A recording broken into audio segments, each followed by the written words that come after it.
Hey guys, what's going on? It's me, Jay. I wanted to talk a little bit about Rob Reiner.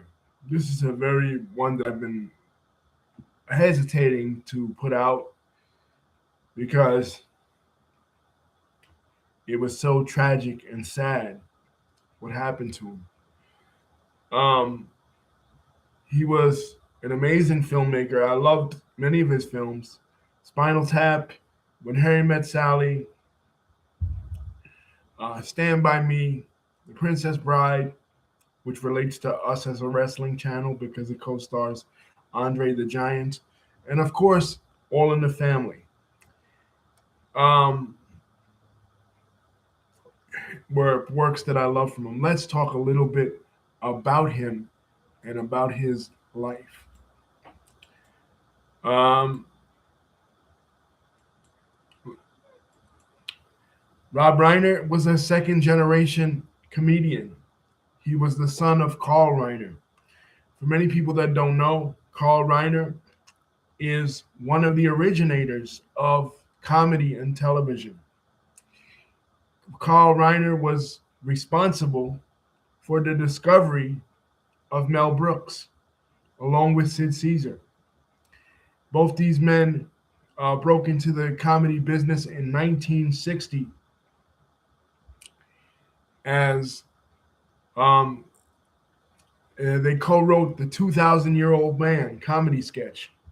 And then, like I said, they started to work. They were part of the Catskills um, circuit of comedians, which is like basically what they call the Borscht Belt, and a lot of it was upstate New York. Why they called the Borscht Belt is because it was a lot of Jewish comedians. Sid Caesar was Jewish. Carl Reiner was Jewish. Mel Brooks was also Jewish. These were Jewish New Yorkers. This was sort of like in the black entertainment world, they called the Chitlin Circuit down south, where it was a lot of black comedians. But here was a lot of Jewish comedians. And these guys broke in, and like I said, 2,000-Year-Old Man, Sid Caesar, The Show of Shows.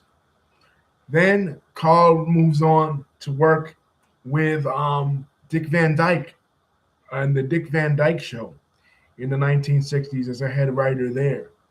But his son, Rob Reiner, he gets a little bit of bit parts on many TV shows because of the connection of his dad. And they know that he is very funny. As a little kid, he was a child prodigy. Like he would be backstage with his dad's buddies, and he would tell these jokes, and people knew like Carl Reiner's son is a hell of a comedian. But in 1960, uh, Norman Lear gives him uh, his biggest opportunity to date when he becomes part of the All in the Family cast.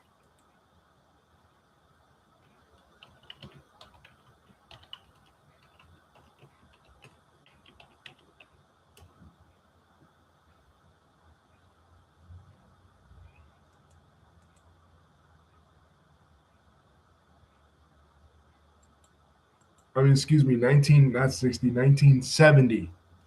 He becomes part of the All in the Family cast. Now, originally, he wasn't on the original pilots, right? They wanted him to be just a writer, but eventually, both he and Sally Struthers become part of the main cast, right? And he becomes Mike Stivic, the liberal son-in-law of his arch conservative father, uh, Archie Bunker, played by Carl O'Connor, right? And the back and forth between Rob Reiner and Carol O'Connor are just legendary. Carol O'Connor in the show would refer to him as Meathead because he's dead from the neck up. He ain't nothing but a meathead because of his liberal views. We talked about on Norman Lear's death. We talked about how what All in the Family was. It was an American interpretation of a British TV show called Till Death Do Us Part. and it was basically about the same thing, about a but in a British context. So the father, Alf Garnett, was a Tory, a British conservative, and the son-in-law was a socialist. But when they move it to America, it has to be toned down a little bit. In the middle of the Cold War, 1971, you're not going to have a socialist as a character. So they made him a mainstream liberal, just a Democrat, right? Versus Archie Bunker, who's a Republican. And basically, as much as Archie and Meathead argue back and forth, in reality, Archie and Meathead were a lot alike, right? Because Meathead was stuck in his ways, Archie was stuck in his ways. Archie was bigoted and believed in a black and white dichotomy between people only, and focused a lot of attention on people's ethnicities, especially their race, with regards to black people.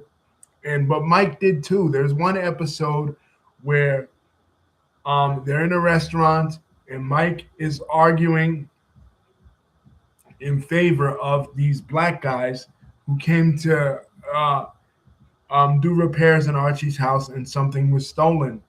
And Mike is assuming that the black guys are innocent just because they're black, and Archie is assuming they're guilty just because they're black.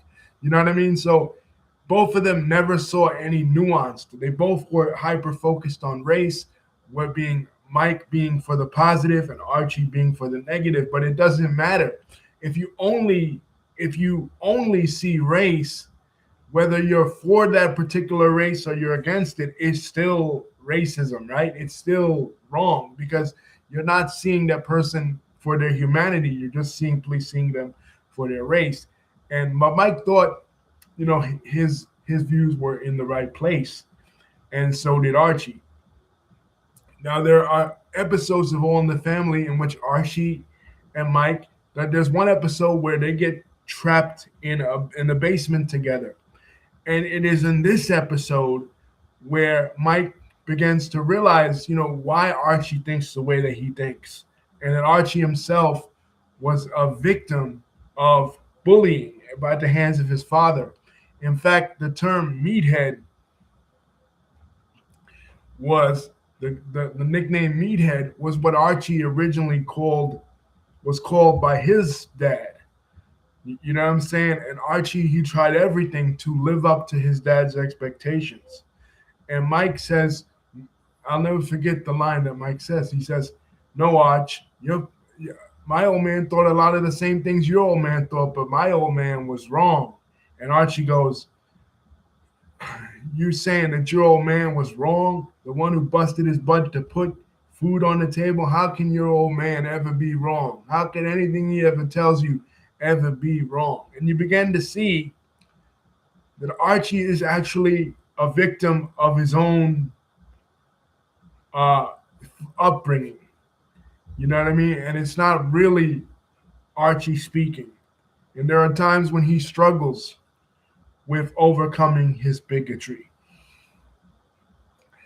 And the chemist and the other episode when Mike and Gloria are leaving to California, and Mike didn't really have a strong relationship with his dad, right? So he tells Archie, he says, "You've been like a father to me, Arch," right? And Archie says, "You've been like a son to me. You never listen to anything I ever said." You never listen to anything I ever said. Just like any son would. And it's a really sad scene, But after that, Rob Reiner then goes on to produce several movies, like I said, throughout the 1980s, starting in 1984 with Spinal Tap, going on from there to and Spinal Tap was a mockumentary. Basically, it was a documentary on the life of the heavy metal musicians. Because in the 1980s, thanks to the release of Def Leppard's Pyromaniacs album, glam metal became all the rage and the dominant musical form in the 1980s. And then Stand By Me, and then Misery, and then Princess Bride, and then When Harry Met Sally, right? All these films. At this time, when he did Harry Met Sally, he was dating Penny Marshall, who was involved with Laverne and Shirley TV show. So he was doing all this, while at the same time, in his personal life, he was very, very political. Rob Reiner was he was a lot like Mike Stivic. One of the reasons why he liked the show All in the Family because it allowed him to actually be himself. Unlike Carol O'Connor in real life, Carol O'Connor was a liberal. Carol O'Connor was, um, everything that Archie Bunker was not. But Mike Stivic and Rob Reiner, the real guy, they were very close in the way that they thought about the world. And All in the Family um, allowed Rob Reiner to speak through the character of Mike Stivic and to express his political activism as a hardcore liberal, right? And he continued to do that. He campaigned against Proposition 8 in California. He campaigned for Howard Dean in 2004. He campaigned for Joe Biden in 2022 when Joe Biden was up for re-election. He campaigned for several Democratic candidates. As a matter of fact, in 2006, they wanted Rob Reiner to run against Arnold Schwarzenegger for the governor of California. He declined. He said he would not do that because he didn't want to be an elected official, because he wanted to actually do things. And he felt like being an elected official, the likes of Al Franken, when Al Franken became an elected official and when he ran for office, and he's right in a way, it does handicap you because now you're beholden to constituents. Whereas before, when you were just on the outside as an activist, you weren't beholden to a lot of constituents. Um, you know, and that was a lot like his dad. Dick Van Dyke, the Dick Van Dyke Show also was one of the first shows in the 1960s with Rob Reiner's father, Carl Reiner, to address racial issues. There's one episode where Mike and Laura, where the Petties bring home a black baby by by accident, and they address racial issues in that episode, right? So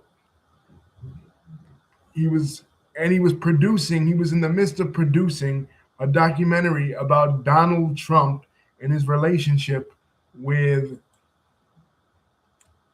Vladimir Putin.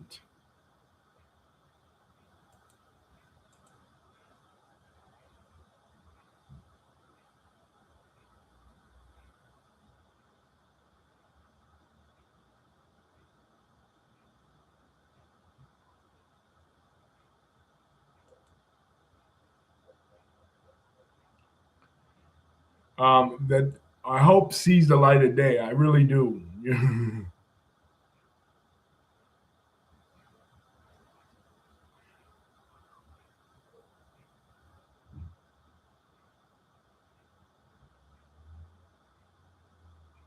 Another thing that Rob Reiner was influential in is production studio, Castle Rock Production Studio, which helped produce Shawshank Redemption in 1994.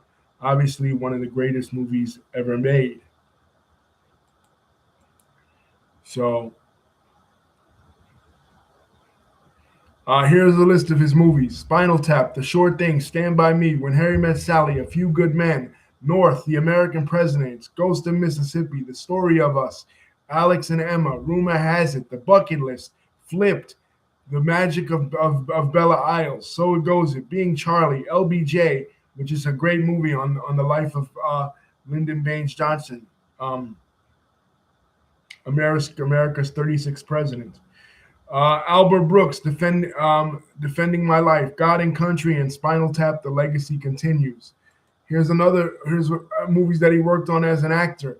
Enter Laughing, Halls of Anger, Where's Papa, Summertime, Free Sale, The Jerk, Spinal Tap, obviously, Throw Mama from the Chain, Postcards from the Edge, Misery, Sleepless in Seattle, Bullets Over Broadway, Mixed Nuts, For Better or Worse, Bye Bye Love, The First Wife Club, Mad Dog Time, Primary Colors, Ed TV, The Muse, The Story of Us, The Majestic, Alex and Emma, Dickie Roberts, former childhood star, Everybody's Hero, The Wolf of Wall Street,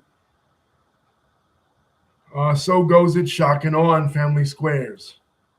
He was also influential in the Smothered Brothers Comedy Hour. Again, another comedy show using comedy as political satire. But in speaking of that, he was going to produce, like I said, a documentary on the life of,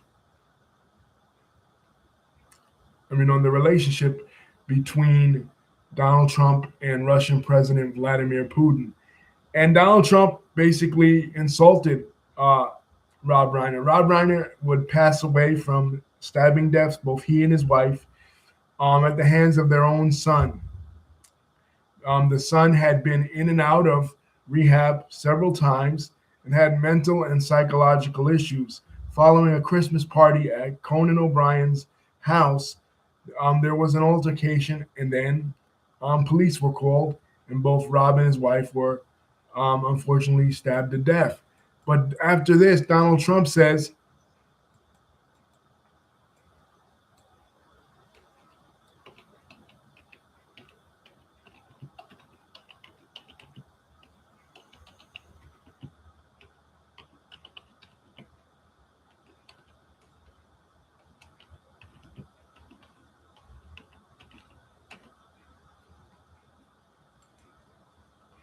Donald Trump says, a very sad thing happened last night to Hollywood Rob Reiner. Hollywood Rob Reiner. Hollywood actor Rob Reiner. This is your president, folks. This is how he writes. Hollywood Rob Reiner. A tortured and struggling actor, but once very talented director and comedy star, has passed away with his wife Michelle, reportedly due to the anger caused others through his massive, unyielding, and incurable affliction with mind-crippling disease known as Trump derangement syndrome, which is not real, which is something that bullshit Sean Hannity invented, sometimes referred to as TDS. He is known to have driven people crazy by his raging obsession with President Trump, referring to himself in the third person is Trump, with his obvious paranoia reaching new heights as the Trump administration surpasses all goals and expectations of greatness, with the golden age of America behind us. Perhaps like never before, may Rob and Michelle Pat rest in peace. Now, this is a very low-class act by Donald Trump, considering the fact that when Charlie Kirk was assassinated, Donald Trump and all his followers asked that everybody be respectful of the passing of Charlie Kirk, somebody that was influential in the administration of Trump. Now, that's fine. Charlie Kirk was a political activist on the right. He was a conservative political activist. But Rob Reiner, let's face it, guys, he contributed a hell of a lot more to American culture and American society than Charles James Kirk. Rob Reiner didn't have a middle name because his father didn't have one, his mother didn't have one, so they didn't give him one, according to what he said. But, come on. Are we seriously going to say that Rob Reiner is less important than Charlie Kirk? Charlie Kirk was a podcaster and a political influencer. Rob Reiner was not a podcaster, but he was a political influencer, but he was much, much more. 3 of Rob Reiner's films are in the National Film Registry. What did anything that Charlie Kirk ever have be put into the registry? 0. So we should be respectful of all human beings, obviously. But Rob Reiner deserved respect, just as Charlie Kirk deserved respect. No one is more important than anyone else, guys. Charlie Kirk deserved the respect and Rob Reiner deserved the respect. But Trump doesn't see it that way. Trump had to throw Rob Reiner under the bus. This tragedy of Rob Reiner's death, he had to throw it under the bus. He had to make it about himself. The man is a complete narcissist. There's no such thing as Trump derangement syndrome. Simply pointing out that you don't like the man because of sexism, racism, and misogyny that he espouses every single day is not Trump derangement syndrome. That is just facts. The guy is everything. He is the real life Archie Bunker. So why wouldn't the real life Mike Stivic oppose him, right? And he was coming out with this documentary about Trump and Putin and their relationship. And we know that people know that both Donald Trump and Putin had a relationship, right? We know that Russia was heavily involved in the election of Donald Trump in 2016. You know, Russian collusion, many people believe that that is a thing. And even if it wasn't, still, Putin is still doing his activities in the Ukraine, still killing millions of Ukrainians, and Trump is doing nothing about it. Trump is not putting the pressure on Vladimir Putin at all. Perhaps he fears Vladimir Putin. Perhaps Vladimir Putin is his master. And this is the point that Rob Reiner was trying to make with this documentary that he was going to come out with about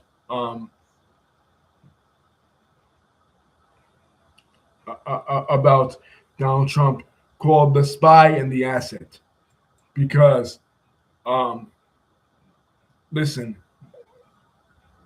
I don't care what anybody says. The DNC WikiLeaks told the story. Russia was involved heavily with the 2016 election, and Rob Reiner was about to expose that with his documentary. And I don't know, like they say about Charlie Kirk. I mean, what? You know what I mean? We know that we feel like it was maybe the sun, but maybe it wasn't, right? Rob Reiner is reported to have said Harvey Weinstein was a terrible guy, but Trump is just as bad as an abuser, right? Pointing out to Trump's sexual proclivities as well. You know, so he was going to expose this man, and that's why Trump reacted the way he reacted, because of Rob Reiner's opposition to him. But anyway, rest in peace to Rob Reiner. Condolences to his family. He was a tremendous movie director. Like I said, it relates directly to us in the channel because 1987 was Andre the Giant's acting debut, and Rob Reiner has several interviews where he talks about Andre the Giant and how he loved working with Andre the Giant on The Princess Bride. Peace, guys. Don't forget to like, comment, and subscribe. Hit the bell button to see when my next video is coming out.